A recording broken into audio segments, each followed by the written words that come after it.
నేను ప్రేమించింది నీరజ్ని కాదు, మిత్రని. మిత్ర ప్రేమిస్తున్నది మనీషాని. మేమిద్దరం ప్రేమించుకున్నది మీ ఇద్దరి పెళ్ళయ్యాక కాదు.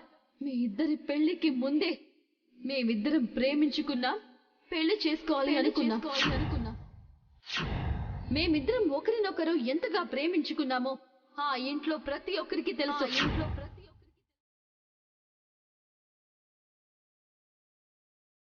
అక్క, ఒక్క మెతుకు కూడా తినలేదు, పచ్చి మంచినీళ్లు కూడా ముట్టలేదు. ఇలా అయితే ఎలా అక్క? అన్నం తినక్క. నీకెంత బాధగా ఉందో నేను ఊహించగలను. కానీ జరిగిందే తలుచుకుంటూ కడుపు మార్చుకుంటావా? గతమంతా గాజు పెంకుల మొక్కలై గుండెకి గుచ్చుకుంటుంది జనం. ఇక కడుపుకి ఆకలి, కంటికి నిద్ర ఎలా ఉంటుంది చెప్పు? నీ మంచితనానికి ఆ దేవుడు ఒక మంచి కుటుంబాన్ని ఇచ్చాడనుకున్నాను.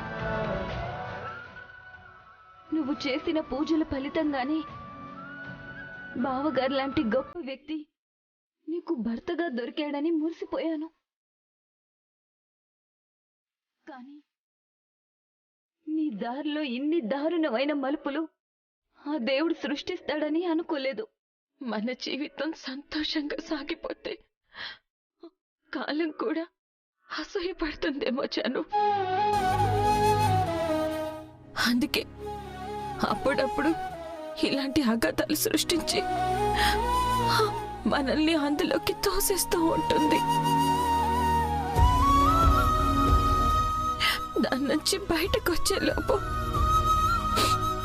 మరొక ప్రళయం ఎదురుపడేలా చేస్తుంది. తాతయ్య చనిపోయాక ఆ బాధ నుంచి కోలుకునే లోపే మిత్రగాన్ని కూడా నాకు దూరం చేసి కాలం ఎంత కసిగా నవ్వుకుంటుందో. బావగారు షాప్ ఓపెనింగ్ చేసేటప్పుడు తన పక్కన ఒక అమ్మాయి ఉండడం నేను చూశాను. బావగారి పక్కనే అంటి పెట్టుకొని తిరుగుతుంది, ఫేస్ మాత్రం కనబడట్లేదు.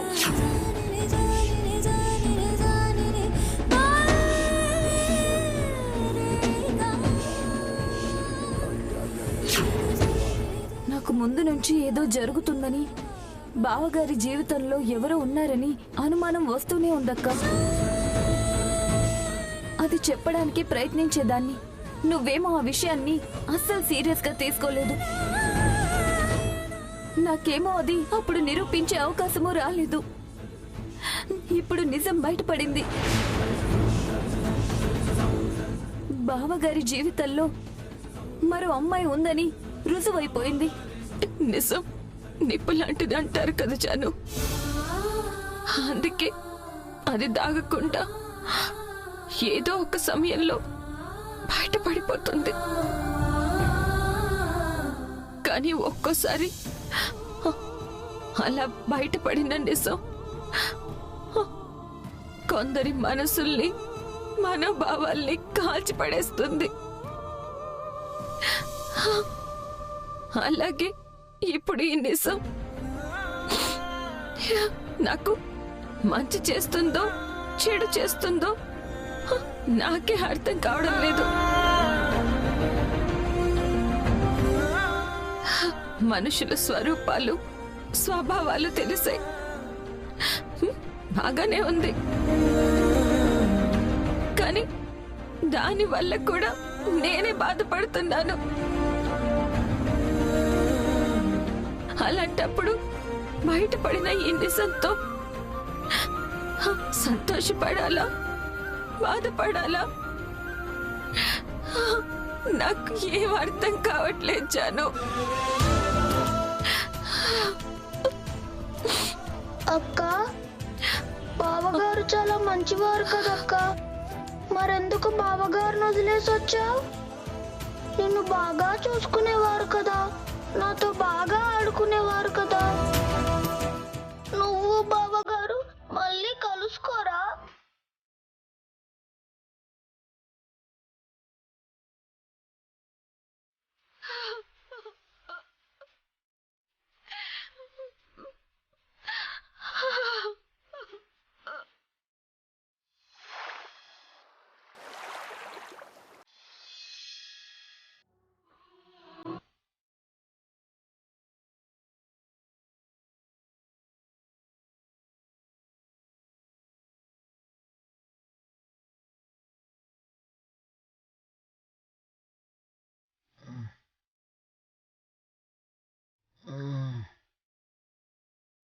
Lakshmi coffee.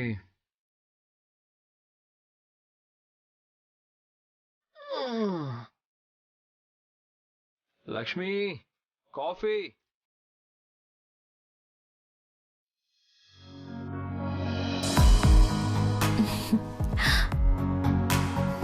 Thank you. Good morning. Good morning.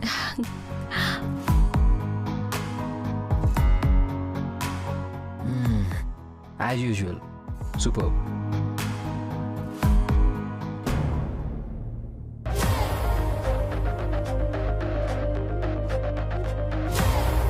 ఏంటి సార్ ఏదో చెప్పారు? ఏం లేదు, నువ్వు వెళ్ళు.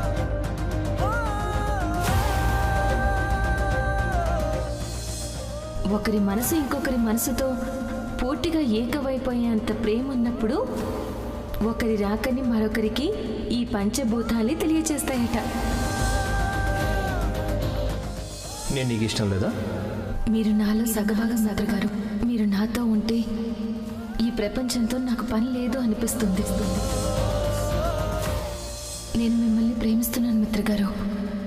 ఐ లవ్ యూ మిత్ర గారు. లవ్ యూ మిత్ర గారు.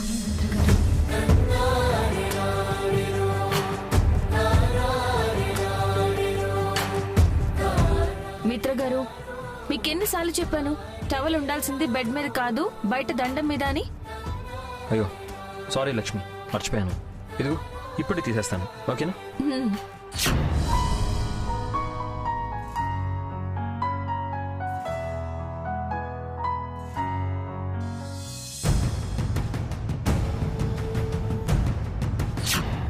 రా లక్ష్మి, వదిలే. రా.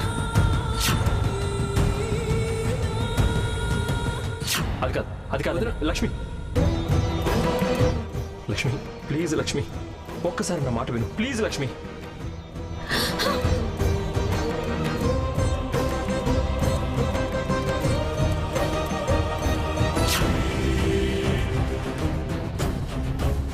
మనీషా, ఏంటి ఒంటరిగా ఇక్కడేం చేస్తున్నావు?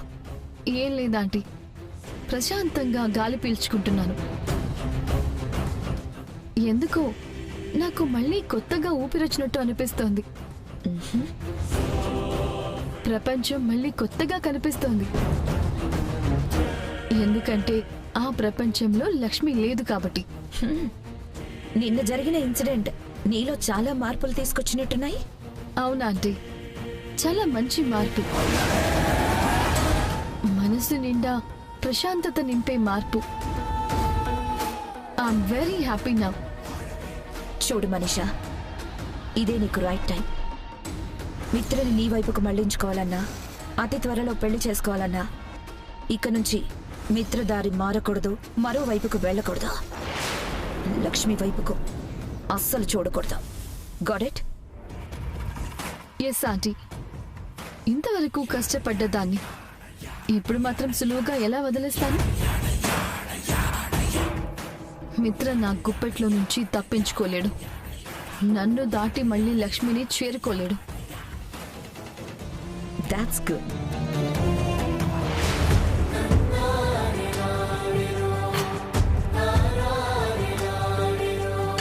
మిత్ర గారు, పర్ఫ్యూమ్ కోసమే కదా వెతుకుతున్నారు? అవును లక్ష్మి. ఇదిగోండి.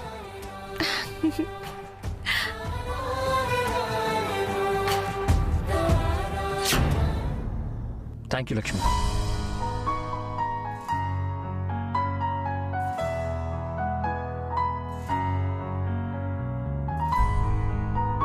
జరిగిన విషయం వల్ల, తనకి తగిలిన గాయం వల్ల లక్ష్మి ఎంత కుమిలిపోతుందో. లక్ష్మికి నేను, నా కుటుంబం గుండె పగిలిపోయేంత బాధని మిగిల్చాం. తనని ఎలాగైనా కలవాలి, తనతో మాట్లాడాలి, నేను సారీ చెప్పాలి. మిత్ర, ఎక్కడికి మిత్ర? చిన్న పనుంది, వెళ్ళొచ్చేస్తా. అదే ఎక్కడికి? ఏం పనుంది? చిన్న పనుందని చెప్పాను కదా, లెట్ మీ గో. మిత్ర,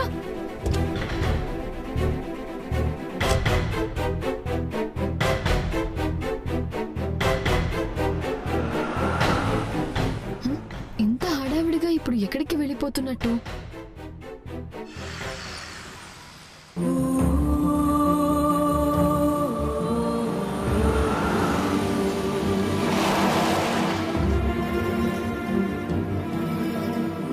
హాయ్ జాను.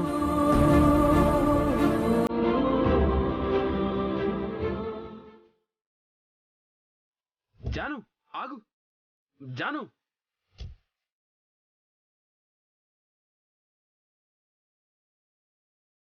ఏంటి జాను, పిలుస్తుంటే వెళ్ళిపోతావేంటి? ఏంటి జాను కొత్తగా బిహేవ్ చేస్తున్నావు? కొత్త కొత్త పరిస్థితులు వచ్చినప్పుడు, పాత మనుషులు కూడా కొత్త కొత్తగా ప్రవర్తిస్తున్నప్పుడు నేను కూడా కొత్తగానే బిహేవ్ చేయాలి కదా. నువ్వు దేని గురించి మాట్లాడుతున్నావో నాకు అర్థమైంది జాను. మా అన్నయ్యకి వదినకి మధ్యలో జరిగిన మ్యాటర్ని పట్టుకొని నన్నెందుకు అవాయిడ్ చేస్తున్నావు? నువ్వు కూడా ఆ ఇంటి మనిషివే కదా.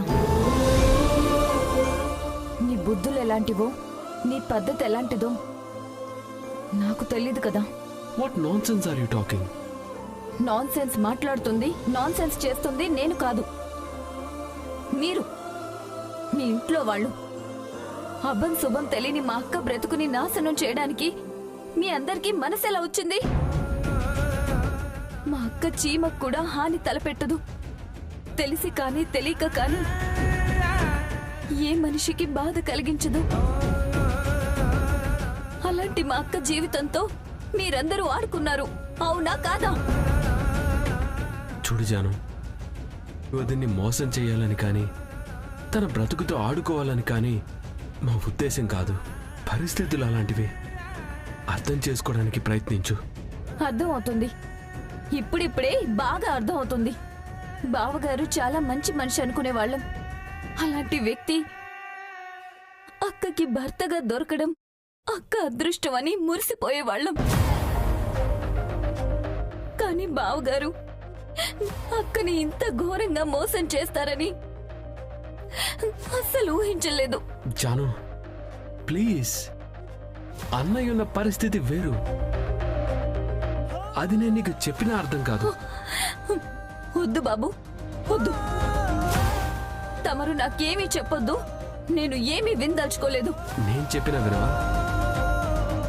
నా మాటలు కూడా వినిపించుకోవా? అవును, ఎందుకంటే బావగారు తప్పు చేశారు. కానీ చుట్టూ ఉండి మీరేం చేశారు? తప్పని చెప్పారా? వద్దని ఆపారా? లేదు కదా. మీరు కూడా మీ అన్నయ్యతో కలిసి మా అక్కని మోసం చేశారు. జీవితాంతం మర్చిపోలేని ద్రోహం చేశారు. మీ పెద్ద పెద్ద వాళ్ళకి బుద్ధులు ఎలా ఉంటాయో ఇప్పుడు నాకు బాగా అర్థమైంది. పెద్ద పెద్ద బంగ్లాల్లో ఉన్న మనుషులకి మాలాంటి వాళ్ళు ఎంత దూరంగా ఉంటే అంత మంచిదని బాగా తెలిసొచ్చింది. ఇంకా నయం, తమరు కూడా చాలా గొప్పవారని, ఉత్తములని ఇన్ని రోజులు నేను భ్రమపడ్డాను. ఆ భ్రమలోనే నా మనసులో మాట కూడా చెప్పడానికి సిద్ధపడ్డాను.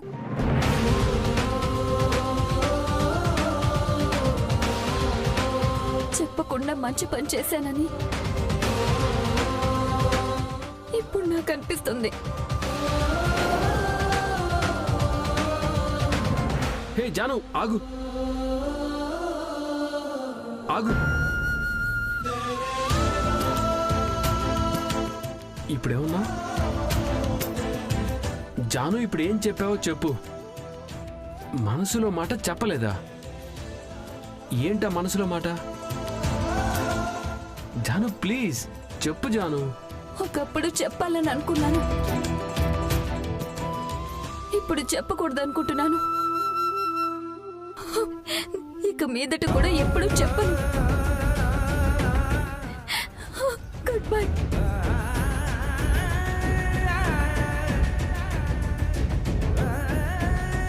జాను నాకేం చెప్పాలనుకుంది? అంత చెప్పకుండా దాచేది ఏమై ఉంటుంది?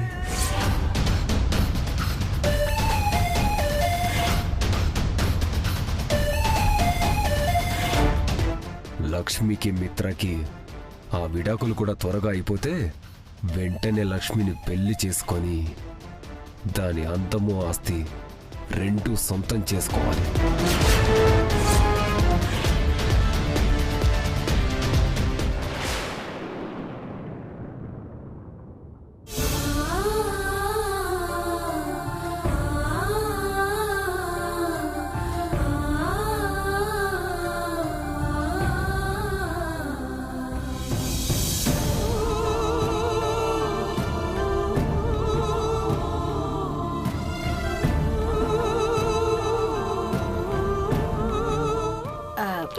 అమ్మ లక్ష్మి,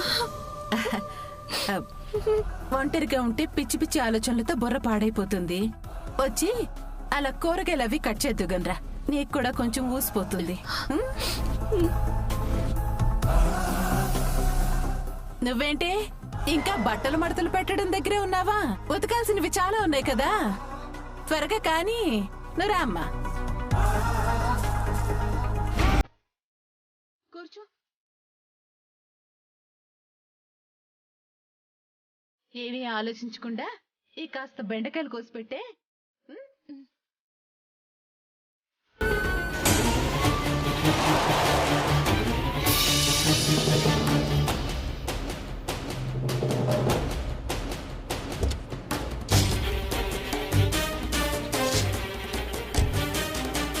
అమ్మో, మళ్ళీ మిత్ర వచ్చాడేంటి? లక్ష్మికి కాకమ్మ కబుర్లేవో చెప్పి కారులో ఎక్కించుకొని తీసుకుపోడు కదా. ఎట్టి పరిస్థితుల్లోనూ అలా జరగకూడదు.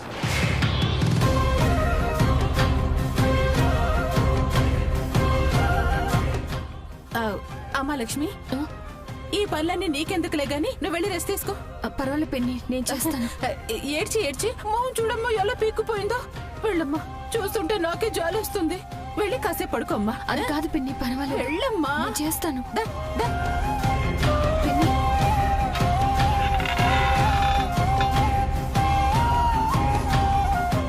వెళ్ళి కాసేపు పడుకోమ్మా.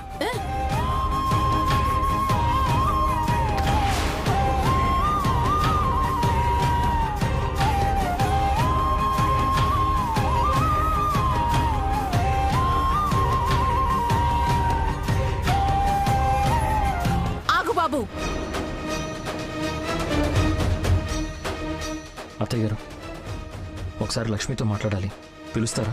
ఇంకా మాట్లాడడానికి మూటలు కట్టడానికి ఏముందయ్యా? అది కాదు అత్తయ్య, నేను మా కుటుంబం లక్ష్మిని చాలా బాధ పెట్టాం.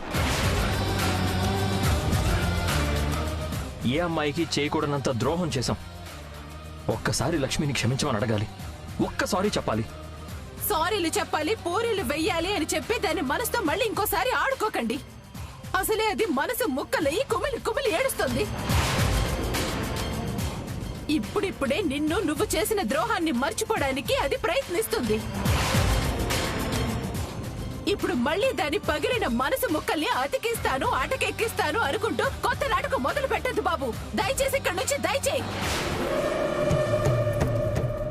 వీడు లక్ష్మితో మాట్లాడి బ్రతిమాలో బామాల్లో తీసుకెళ్లిపోతే కథ మళ్ళీ మొదటికొస్తుంది. ఈ అవకాశాన్ని మనం ఎట్టి పరిస్థితుల్లోనూ వదులుకోకూడదు. రే, ఎక్కడున్నారు? అర్జెంటుగా రండ్రా. మా మిత్రగడి మక్కలు ఎరగొట్టి పంపించాలి. లొకేషన్ సెండ్ చేస్తున్నాను, వచ్చేయండి.